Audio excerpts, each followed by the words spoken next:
If you enjoy stories like this, true accounts of courage, sacrifice, and history that changed our world, consider subscribing. The A-1 Skyraider may have appeared underpowered, but it proved to be a top-notch attack bomber.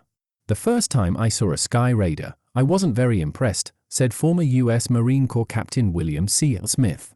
After flying Corsairs, I thought it looked like a great big airplane with a little bitty engine. At that particular moment, July 1, 1952, Smith was a reservist, recalled for the duration of the Korean War, who had just arrived at Pyeongtaek Airfield, K-6, in Korea for combat duty with Marine Attack Squadron 121.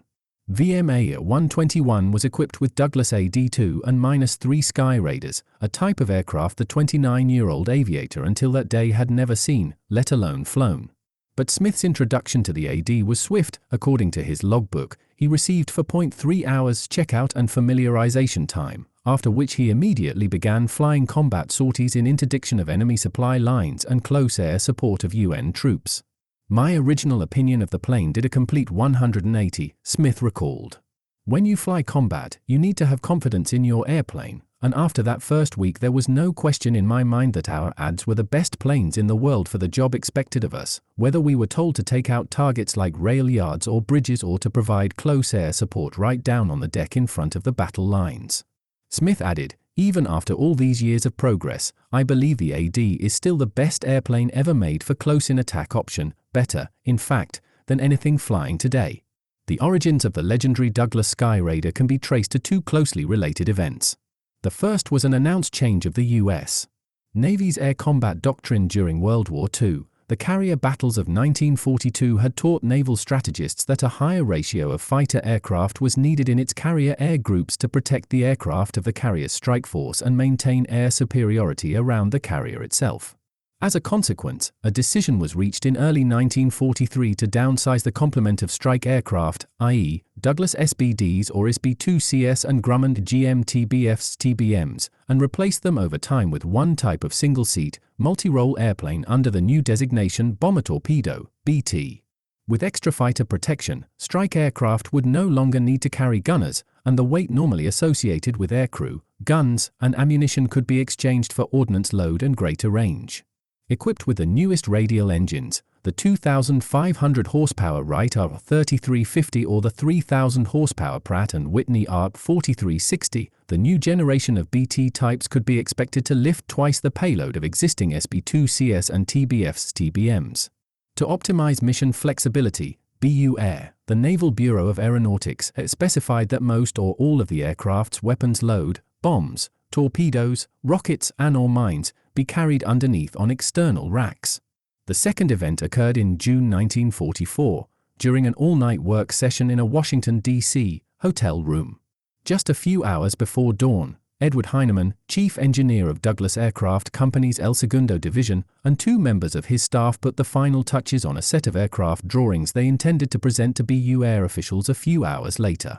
Most of the previous day, Heinemann had met with the same officials debating the pros and cons of his company entering in the Navy's BT competition with its XBT DEAth-1. The XBT DEAth-1 was essentially a single-seat adaptation of Douglas' short-lived XSB-2 DEAth-1 destroyer, which had flown a year before. Though the gunner's position and related equipment had been removed, the design still retained the inverted gull wings, tricycle landing gear and internal bomb bay of its predecessor. In the fall of 1943, the Navy had gone so far as to give Douglas an order for 358 of the new type. Still, Heinemann was dubious about the BT-D1's future, thinking it would probably be an interim stopgap until something better came along. Chief among his concerns was that, in the interval, 3 more bomber torpedo designs had joined the competition: the Curtiss XBT-C1, the Kaiser Fleetwings XBT-K01 and the Martin XBT-M1, all of which were being designed more closely to the new specification than the BTD.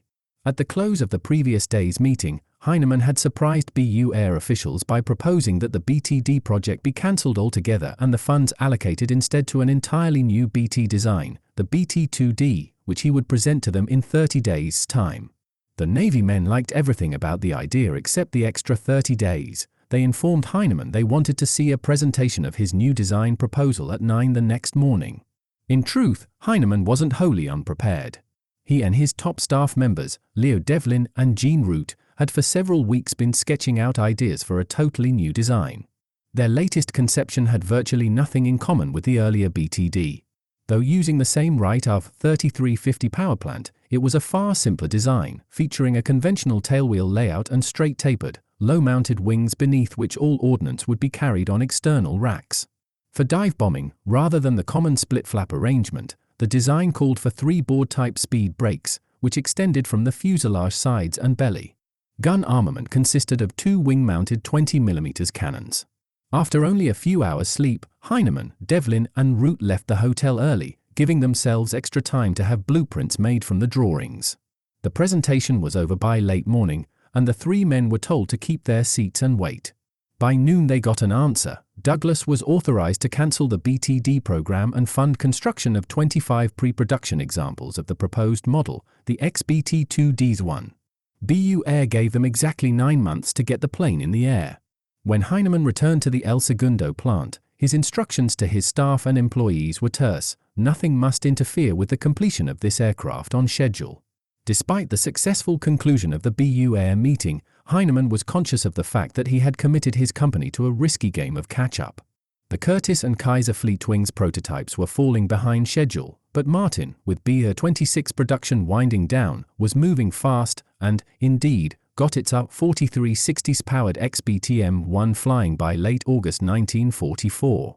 Martin's plane, named the Mauler, had thus far achieved impressive performance, a maximum speed of 367 miles per hour combined with the ability to lift a phenomenal payload of 8,500 pounds, but also exhibited unacceptable handling characteristics that would oblige the company to return it to the factory for time-consuming modifications. Even with its flaws, BU Air gave Martin a wartime order for 750 BTM-1s in hopes the major problems could be resolved before the plane was actually tooled for production. The Mauler's delays gave Douglas exactly what it needed most: a little more time. On March 19, 1945, almost 9 months to the day from Heinemann's meeting in Washington, the first XBT-2D-1 lifted off the runway at El Segundo. Such was the rush that the plane had flown with landing gear struts and wheels borrowed from a Vought Corsair and an older version of the AV-3350 engine that didn't produce the specified power. Even so, the XBT-2D-1's basic design proved to be excellent in every way. Empty weight was 10,093 pounds, 4,200 pounds less than Martin's XBTM-1. Maximum payload was 7,400 pounds, 73% of empty weight compared to the XBTM-1's 59%, and flight trials indicated above-average handling qualities. Its 374 miles per hour top speed was similar, but more notably, the XBT-2D-1 was less complex overall, and thus cheaper to build and easier to maintain. 2 months after the plane flew, BU Air was sufficiently impressed with Douglas' efforts to award a wartime order for 548 BT-2D-1s. The Curtiss XBT-C-1 and the Kaiser Fleetwings XBT-K-1 both flew in the spring of 1945, but no orders were forthcoming. Heinemann's gambit had so far paid off. The huge government cutbacks that followed the end of World War II resulted in the Douglas contract being reduced to 277 BT-2Ds and Martins to 149 BTMs. Further dampening their prospects was the latest notion that both designs were fast becoming obsolete. Influenced by recent technological advances, BU Air officials believed that the next generation of naval attack aircraft would be jet-propelled. Therefore, BT-2Ds and BTMs would be limited to their initial production batches and serve only until replaced by jets. Development of both types continued as planned, and in the spring of 1946 BT-2D and BTM pre-production models were delivered to the Naval Air Test Center, NATC, for evaluation. Around the same time, the BT designation was dropped in favor of A for attack, so that the BT-2D-1 became the AD-1 and the BTM-1 the AM-1. Earlier, Heinemann and his staff had provisionally named their new plane the Dauntless II, after the SBD, but in line with the newer Douglas policy of giving planes names preceded by a sky, the AD-1 was officially christened Skyraider. Initial evaluations of AD-1s by NATC were generally good. Overall performance and handling characteristics were rated as exceeding expectations. The most serious deficiencies identified were weak landing gear and noticeable structural fatigue in the wing center sections and rear fuselage. In response, Heinemann and his El Segundo staff moved at a breakneck pace to address each fault identified by NATC. Resulting modifications added 515 pounds to empty weight but were more than offset by the installation of a more powerful -3,350-24W, 2,500 horsepower with water injection engine. NATC's testing of Martin's AM-1, in vivid contrast, revealed a host of new problems that would require a major rework of the airframe. Moreover, BU Airs hoped for a transition to jets if recent experience with fighter types, e.g., the McDonnell FD-1, North American FJ-01 and Vought F-6U-1 was any indication, would be a longer process than initially believed. When NATC resumed evaluations of newly modified AD-1s in the fall of 1946, test pilot reports were highly enthusiastic. General flying characteristics were once again rated very high, and on top of that the plane was graded as the best dive-bombing platform NATC had ever tested. Equally important, NATC regarded the AD-1 as above average in terms of maintainability and logistical support required. Service evaluation and actual carrier trials were carried out in late 1946 by NAS Alameda-based VAR-19A, where the type demonstrated fully satisfactory characteristics in the takeoff, approach, wave-off and arrestment phases of carrier operations. By the end of the year, a little over 19 months after its first flight, BU Air declared the AD-1 ready to join the fleet. Heinemann had not only caught up with Martin, he was miles ahead. Besides basic attack versions, BU Air wanted Skyraiders configured for specialized roles, and as a result the final 35 aircraft of the original AD-1 order were completed as AD-1Q two-seat countermeasures platforms. An electronic countermeasures operator was stationed in a compartment behind and below the cockpit that he entered through a small door on the left side of the fuselage.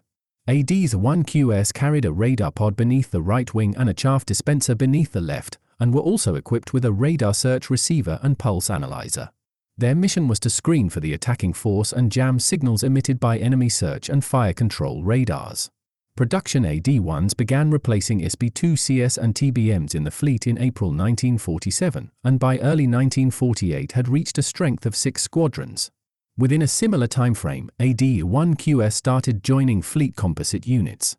At this point, the AD was subjected to the real test of any naval aircraft. Could it be routinely and safely operated from carriers by nugget aviators, i.e., inexperienced ensign and junior grade pilots on their first cruise? The new ADs passed this test with flying colors, as every squadron, each with its fair share of nuggets, completed carrier qualifications without serious incident. The airplane quickly became popular with pilots and maintenance crews, and they soon took to calling it the label dog. The repeated stresses of carrier landings, however, did reveal some new structural problems. The landing gear and inner wing section still needed strengthening and the cockpit arrangement was not completely satisfactory, but none of this was sufficiently serious to impair the plane's general operational effectiveness. By comparison, the introduction of Martin AM-1s to squadron service in 1948 was marked by frequent accidents and excessive maintenance, and by late 1949 the remaining examples of the 151 Maulers built were replaced by new ADs. BU Air had even before that time placed an order for 152 new AD-2s, which not only incorporated structural improvements dictated by AD-1 service use, but also boasted a new canopy, full-wheel fairings and an extra 300 horsepower from the UM-3350-26W. The Navy contracted for an additional 21 two-seat AD-2QS and 1 AD-2QU, fitted out as a target tug. Delivery of AD-2 variants began in mid-1948 and continued through the year. When AD-2 started reaching operational squadrons, some AD-1s were withdrawn and passed on to training duties in reserve units. Another series of upgrades, longer stroke main gear, further structural strengthening and a new tail wheel configuration yielded the AD-R3, 194 of which were delivered in 1948-49. This batch included 3 subvariants, 15 three-seat night attack AD-3NS, which added a radar operator, navigator, 31 three-seat early warning AD-3WS, which featured a cockpit turtle deck and a large belly radome, and 21 two-seat ECM AD-R3QS. The AD-4, introduced in 1949, featured increased takeoff weight, a stronger tailhook and AP-1 autopilot to relieve pilot fatigue on long missions. It likewise appeared in night attack, early warning and ECM subvariants. At that time, due to budgetary restrictions placed on procurement of all new naval aircraft, BU Air assumed Skyraider production would cease once the initial AD for order was completed in 1950. A projected level of about 550 AD-2s, -3S and -4S, including sub-variants, would enable the fleet to maintain 16 Navy and 2 Marine AD-equipped attack squadrons along with smaller detachments with the specialized versions. Conventional wisdom held that future attack aircraft, whenever money became available to develop them, would be jets. Then on June 25, 1950, everything changed. The 180,000-man strong North Korean army, equipped with modern Soviet-made small arms, artillery, tanks and aircraft, marched across the 38th parallel and invaded South Korea. On July 3, 1950, AD-4s of VA-55 serving aboard USS Valley Forge became the first Skyraiders committed to combat, flying a strike against an airfield near the North Korean capital of Pyongyang. As more AD units arrived on station to bolster the carrier task force, the type quickly began to earn a reputation as the best all-around attack aircraft in the combat zone. In daytime operations, ADs typically carried an 8,000-pound mixed load of ordnance, which was 4 times greater than that carried by either the F for U or the U.S. Air Force's P divided by F-51D. ADs were the only planes capable of delivering 2,000-pound bombs with dive bomber precision against hard targets like mountain bridges and hydroelectric dams. 2 AD-equipped Marine squadrons, VMA-121 and VMA-251, joined the battle from land bases in Korea in 1951. Night attack sorties were flown by AD-3N and -4N aircraft carrying bombs and flares, while ECM and radar-equipped ADs carried out radar jamming and early warning missions from carriers and land bases. The only problem with ADs was that, due to combat losses and operational attrition, there were never enough of them. Production continued non-stop, with 1,051 AD-4s, all variants, completed by the end of 1952, including 165 AD-4Bs armed with 20mm cannons and specially configured to carry a tactical nuclear weapon, the first single-seat naval aircraft to do so. By the time Korean hostilities ended in July 1953, the AD had categorically established itself as naval aviation's most versatile attack platform. Far from being discontinued, even newer Skyraider variants were being developed and placed in production. The wide-body AD-5, which flew in August 1951, was originally conceived to accommodate the additional crew, electronic equipment and weapons needed for anti-submarine warfare (ASW). The fuselage was lengthened 2 feet and widened to permit side-by-side seating for a pilot and up to 3 crew members under a longer canopy. To offset the increase in fuselage area, vertical fin area was increased, and the dive brakes on the fuselage sides were deleted. The AD-5 was ultimately ordered into production as a day attack aircraft, not ASW, and was too late to see action in Korea. The 212 standard attack versions produced came with conversion kits, which, in addition to its basic attack function, allowed the type to be used either as a transport, 12 seats, cargo carrier, air ambulance or target tug. These were followed by a further 218 AD-5W early warning versions and 239 AD-5N night all-weather versions, 54 of which were later modified as AD-5Q ECM aircraft. The refinements of the AD-4B+ labs, low-altitude bombing system, new bomb racks, a jettisonable canopy and a hydraulic tailhook were standardized in the single-seat AD-R6, which flew in 1953 and began replacing AD-4s.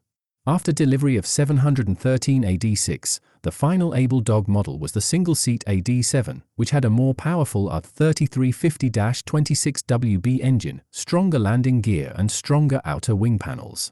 Skyraider production finally ended on February 18, 1957, when the last of 72 AD-7s rolled off the El Segundo assembly line, by which time a total of 3,180 of all versions had been built. ADs had actually reached their peak as the fleet's premier attack aircraft in the mid-1950s, when they equipped 29 Navy and 13 Marine squadrons. Although some carrier-based attack squadrons began exchanging their ADs for jets such as the Douglas A-1 Skyhawk, another Heinemann product, as early as 1956 BU Air planned to retain its prop-driven workhorse in Navy squadrons until the early to mid-1960s. The Marine Corps, however, began a gradual phase-out of its Skyraiders in 1956 and retired the last examples by the end of 1960. When the Tri-Service Designation System was adopted in September 1962, Skyraiders remaining in Navy service became A1s in the following variants. The AD-5 became the A-1E, AD-5W the EA-1E, AD-5Q the EA-1F, AD-5 and the A-1G, AD-6 the A-1H and AD-7 the A-1J. In the early 1960s, increasing numbers of Skyraiders were phased out of active service and placed in storage as more A-4 Skyhawks and even newer Grumman A-6 Intruders took their place in the fleet. But another war, this time over the triple canopy jungles of Southeast Asia, intervened to give the Navy's trusty old prop job yet another lease on life. In August 1964, from carriers stationed near Vietnam, A-1HS attached to VA-52 and VA-145 participated in the first naval airstrikes against North Vietnamese patrol boats in the Tonkin Gulf. In the new conflict, at a time when many regarded prop-driven aircraft as throwbacks to a bygone era, the A-1s became affectionately known as SPADs and their pilots SPAD drivers. Over the next 4 years, Navy A-1s flew hundreds of combat sorties over Vietnam in close air support of American troops, rescue combat air patrol, rescap, bombing of Viet Cong and North Vietnamese Army targets, and ECM as part of the ongoing naval task force stationed off the coast. Owing to their slower speed and excellent loiter time, A-1s were judged the best planes in Southeast Asia for escorting troop-laden helicopters or for ground fire suppression in rescap operations. Though never intended for air-to-air confrontations, two A-1HS flown by Navy Lieutenants Charles Hartman and Clinton Johnson of VA-25 off USS Midway did in fact share in the shoot-down of a North Vietnamese MiG-17 on June 20, 1965. Then on October 9, 1966, Lieutenant J.G.W. Thomas Patton of VA-176, flying an A-1H from USS Intrepid, sent another MiG-17 down in flames near Hanoi. The last Navy single-seat Skyraider combat sortie was flown by VA-25 in February 20, 1968, from USS Coral Sea. Multi-seat ECM missions were continued until late December 1968 by EA-1FS attached to VAQ-33. The last Navy Skyraiders flying were reportedly stricken from the inventory sometime in 1972. Back in October 1965, members of Navy Attack Squadron VA-25, based on USS Midway, found an ingenious means of marking the 6 millionth pound of ordnance dropped on North Vietnamese targets. At the time, carriers were reportedly so short of ordnance that some missions were launched with half a load, just to keep the sortie rate at prescribed levels, a strategy that was understandably unpopular with air crews. VA-25's response was to develop and drop its own extremely unconventional weapon, a toilet bomb. It all started when one of the plane captains rescued a damaged toilet that was just about to be heaved overboard. After the ordnance crew improvised a rack, tail fins, and nose fuse for the John, it was armed up along with more conventional bombs on A-1H Skyraider NE-572, Paper Tiger II, flown by the squadron's executive officer, Commander Clarence J. Stoddard. As Stoddard taxied onto the catapult, the flight deck checkers maneuvered to block the view of his specialized ordnance by the captain and air boss. But just as the Skyraider left the deck, an irate transmission came from the bridge. What the hell was on 572's right wing? By that time, Paper Tiger II was on its way to a target somewhere on the Mekong Delta. Stoddard's wingman, Lieutenant CMDR Robin Bacon, was flying 577, which was equipped with a wing-mounted movie camera. When they arrived on target and Stoddard read the ordnance list to the forward air controller, he ended by saying, and one codename Sonna Flush. The FAC couldn't resist getting close enough for a good look. Stoddard dropped the toilet during a dive, with Bacon flying in a tight wing position to film the drop. As it turned out, the toilet nearly struck Bacon's Skyraider as it tumbled in the air, then whistled all the way down. All hands agreed it made for a great ready room movie.